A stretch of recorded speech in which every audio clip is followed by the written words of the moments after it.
እግዚአብሔር ጋር መጥቶ ጠቃሚ ሳይሆን ይወጣ የለም። ውሃ ነው የሚጠቅም ጸበል ሆኖ ወጥቷል። አፈር ነው የሚጠቅም እምነት ሆኖ ወጥቷል። ማኑ ታዲያ ሳይጠቅም የቀረ? መውደቃችንን እንኳን ለክብራችን መነሻ ያደረገው እግዚአብሔር ምን አይነት አምላክ ነው? እንደ በደልክ አትቅር፣ እንደ ጠፋ አትቅር፣ እንደ ተቅበዘበዝክ አትቅር። አንተ እኮ ገና አለ፣ አፈር አለብስ። አንተ እኮ ገና አለ፣ ብዙ አራክ። አንተ እኮ ብዙ ድል አለ። የእግዚአብሔርን ቃል ትሰማለህ።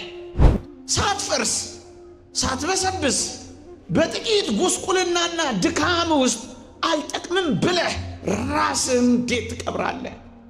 ከተቀበረው ሕይወት ይሰራል እግዚአብሔር።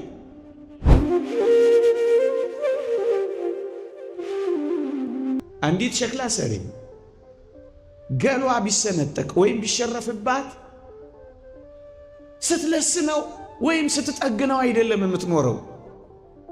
አፍርሳ አበስብሳ አብኩታ ሌላ ጌጠኛና ያሸበረቀ ዕቃ ነው የምትሰራው። በሞት በኩል እንድንፈርስ፣ በሞት በኩል እንድንበሰብስ፣ በሞት በኩል እንድንዘራ እግዚአብሔር ለምን አደረገ ካላችሁኝ፣ በሞት በኩል ይሰራናል እግዚአብሔር። የእሱን ሰውነት እንድንመስል እያብለጨለጭን እንድንወጣ እግዚአብሔር መፍረሳችን፣ መበስበሳችን፣ መሞታችን እንኳን ሳይቀር አዲስ ሆነን ለመሰራት አበቃ። ለምን የሞት ያክል እንደዚህ አንሆንም ወገኖቼ? እግዚአብሔር ለጥቅም እንደሚያደርገው አታውቁ? ለምን አትፈርስም? እግዚአብሔር ይሰራሃል። ለምን አትበሰብሽም? እግዚአብሔር ምርጥ የክብር ዕቃ ያደርግሻል። እግዚአብሔር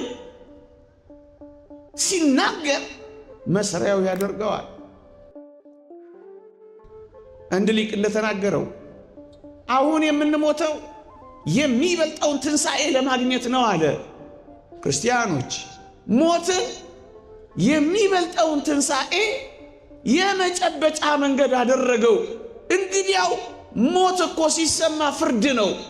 ፍርዱን ግን ለሕይወት አድርጎ ጠቃሚ አድርጎ ቀየረው እግዚአብሔር። ሕይወት ስታየው የፍርድ ያክል የከበደ እንኳን ቢሆን እመነኝ፣ እግዚአብሔር እጆች ውስጥ በእግዚአብሔር ትእዛዛት ውስጥ ጥቂት መመላለስ ጀምር እንጂ ፍርድህን ወደ ሕይወት ይቀይረው ዘንድ እግዚአብሔር ቻይ ነው። ከመረረው እንዲህ ካለ መራራ መቃብር ውስጥ እግዚአብሔር ጣፋጭ ሕይወት ይሰጥ ዘንድ ምስጢር አለው። እግዚአብሔር ሽታ በለው ክርፋት በለው ከማይቆጠረው ከብናኙ ነገር በለው እግዚአብሔር እንዴት ሕይወት እንደሚሰራ ታየው። ይህ እንዴት ይሆናል? እግዚአብሔር ይችላል። ታዲያ ከተቀበርክ ከሞት በኋላ እግዚአብሔር መራራ ነገርን ከተጎነጨ በኋላ እንደዚህ አድርጎ ጣፋጭ ትንሣኤን የሚሰራ ከሆነ ሳትፈርስ ሳትበሰብስ በጥቂት ጉስቁልናና ድካም ውስጥ አልጠቅምም ብለህ ራስን እንዴት ትቀብራለህ? ከተቀበረው ሕይወት ይሰራል እግዚአብሔር። የጠፋውን ይሰበስባል እግዚአብሔር። የታኘከውንና የተበላውን ያዋህዳል እግዚአብሔር። ይሄ አምላክ ከሆነ አንተ ከዚህ እንዴት ታንሳለህ ብለህ ታስባለህ? አንተ እኮ ገና አለ፣ አፈር አለብስ። አንተ እኮ ገና አለ፣ ብዙ አራክ። አንተ እኮ ብዙ ድል አለ። የእግዚአብሔርን ቃል ትሰማለህ። ሙታን የእግዚአብሔርን ቃል የሚሰሙበት ጊዜ ይመጣ እንደተባለው ብዙ ጊዜ አትጠብቅም። ዛሬ ድል አለ፣ የመነሳት ድል አለ። ጣፋጭ የመሆን እድል አለ። ሕይወት የማግኘት እድል አለ። ሞት እንኳን ይህን ያህል እግዚአብሔር ለጥቅም ካደረገው አንተንና እኔንማ እግዚአብሔር እንዴት አይቀየረ? እግዚአብሔር እንዴት ለጥቅም አያደርግ? ወዳጆቼ አንድ መምህራችን የተናገረው በጣም ትዝ ይለኛል። እውነት አስታውሰዋለሁ። በጆሮዬ ያቃጭላል። ምን ሲል እንደሰማው ታውቃላችሁ? እሰይ እሰይ እንኳን አዳም በደለ፣ እንኳን አዳም ኃጢአት ሰራ፣ እንኳን አዳም ወደቀ አለላችሁና ሁላችንንም አስደነገጠ።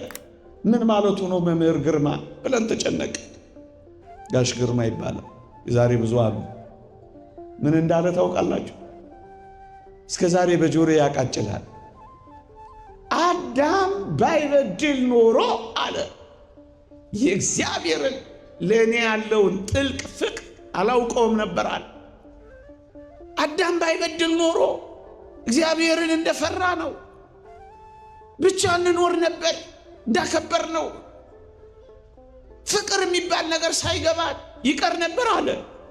አዳም ከበደለ በኋላ ግን አለ እግዚአብሔር እኛን ምን ያክል እንደሚያፈቅረን ደግሞ አሳየን አለ። ምን አድርጎ? ሰው ሆኖ ተሰቅሎ ሞቶ። ታዲያ ይህን ያህል እግዚአብሔር ያፈቅረኝ እንደነበር ያወቅኩት አዳም ሲበድል ጊዜ ነው አለና እጅግ ምጽአታዊ የሆነ ቃሉን እሰይ እንኳን አዳም በደለ አለ። ለእኔ የገባኝ አዳም በመበደሉ ምክንያት እኛ እግዚአብሔርን በጥልቀት አወቅ ነው። ሊነገር የማይችል ቃላት የማይገልጠው ፍቅሩን ተረዳ ነው። በፈጣሪነቱ ብቻ አይደለም፣ በአፍቃሪነቱም ዓለም አዲስ እውቀት አገኘች። ሰው ወዳጅነቱን ተረዳች። ያንን በደል እንኳን ሳይቀር እግዚአብሔር ለጥቅም አደረገው፣ ጠቃሚ አድርጎ ቀየረው፣ የሚጠቅም አድርጎ ለወጠው። የተወደዳችሁ ክርስቲያኖች ይህንን እንኳን ሳይቀር አዎ፣ ከዛስ ለሚበልጥ ክብር ደግሞ አጎናጸፈው። ምን አድርጎ? ወገኖቼ እኛ አምላክ ብቻ መሆን ነበር የፈለግነው። እሱስ በእውነት ይሄንን የኔና የናንተ የተዋረደውን ስጋችንን በዘባነ ኪሩብ አስቀመጠው። እንደ ተመኛችሁ አትቅሩ አለና የኔና የናንተን ይሄ ስጋ ራሱ ተዋሃደው። እኔና እናንተን ደግሞ ቀድሞ ከነበረን ክብር ወደማናውቀው ክብር አደረሰ። ቅዱስ ጎርጎርዮስ ዘኑሲስ እንደተናገረው ካልደረስንበት ወደማናውቀው ክብር አመጣ። አሁን የሰው ልጅ ክብር ምን ይሆን? ስንደርስበት ነው የምናውቀው ወገኖቼ። አያችሁ፣ የቀደመውን የአዳምን በደል ፍቅሩን ብቻ አይደለም አሁን የማናውቀው ደግሞም አጥንተን ያልደረስነውን ስንኖርበት ብቻ የምናውቀውን አስደናቂውን ክብር ወራሾች አደረገን። ስንደርስበት ነው የምናውቀው። መጻሕፍት እጅግም አልገለጡትም። ዓይን ያላየው ጆሮ ያልሰማው በሰው ልብ ያልታሰበው ብቻ ብለው አልፈውታል። ይሄንን በደል እንደምን አድርጎ ለክብር አድርጎ ቀየረው? ወዳጄ ይህ እግዚአብሔር አያስደንቅህም? መውደቃችንን እንኳን ለክብራችን መነሻ ያደረገው እግዚአብሔር ምን አይነት አምላክ ነው? እንደ በደልክ አትቅር፣ እንደ ጠፋ አትቅር፣ እንደ ተቅበዘበዝክ አትቅር። ይልቅ ከፍ ካለው ማዕረግ ውጣ ብሎ ያከበረ እግዚአብሔር ለጥቅም አድርጎ ይሄንን እንኳን ይቀይረዋል። አዎ ቀየረው። ታዲያ ይሄ ሁሉ እጅግ የሚያስገርሙን ነገሮች እግዚአብሔር ለጥቅም ካደረገው ከዚያ መለስ ያለው የኔና የናንተ ጥቂትን ሕይወት እግዚአብሔር ለጥቅም አድርጎ አይቀይረው። ለዚህ ነው ትጠቅማላችሁ የሚለውን ቃል መስማት ያለብን። አፈርንም ሞትንም የአዳምን በደል እንኳን ሳይቀር እግዚአብሔር እንዴት ለጥቅም አድርጎ እንደቀየረው ካወቅ የኔና የናንተ መናኛ ሕይወት እንኳን እንዴት ለጥቅም አደረገው። እግዚአብሔር እንዴት የሚጠቅም አደርገው። ደጁ ተመላልሰን እጆቻችንን ዘርግተን በጥቂት ድካም ውስጥ እንኳን ቢሆን እሱን እየተማጸን እመኑኝ ጠቃሚ አድርጎ ይቀይረናል። እግዚአብሔር ጋር መጥቶ ጠቃሚ ሳይሆን ይወጣ የለም። ውሃ ነው የሚጠቅም ጸበል ሆኖ ወጥቷል። አፈር ነው የሚጠቅም እመት ሆኖ ወጥቷል። ማኑ ታዲያ ሳይጠቅም የቀረ?